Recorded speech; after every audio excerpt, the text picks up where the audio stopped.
I had no hands-on experience. I didn't know what like a Phillips head was, right? That level.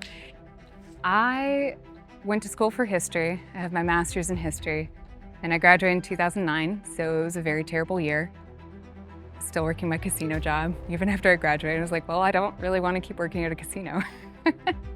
And I was applying for all these jobs and kept being told that I was qualified, but somebody else was more qualified.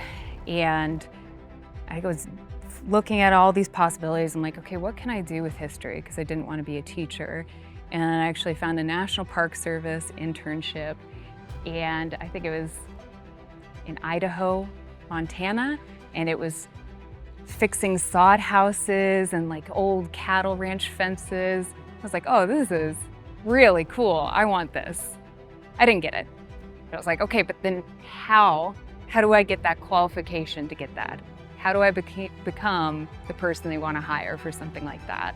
So I looked around, I found Savannah Technical College and their program and saw that it was hands-on. And up and moved from Oklahoma and went to Savannah Tech. And I really, really loved it. I loved working with my hands. I had always been that, academic student because that's what I was told to do. And I realized I loved working with my hands. I loved seeing the changes. I remember writing my thesis and getting it printed, and at the end I was like, oh, so that's it. Whereas when we build those brick piers, I'm like, I built those brick piers, man. Like, that's really cool. Like, I fixed this window. It can work now. Look at how lovely it is. And seeing that was gratifying in a way that I had never really felt before.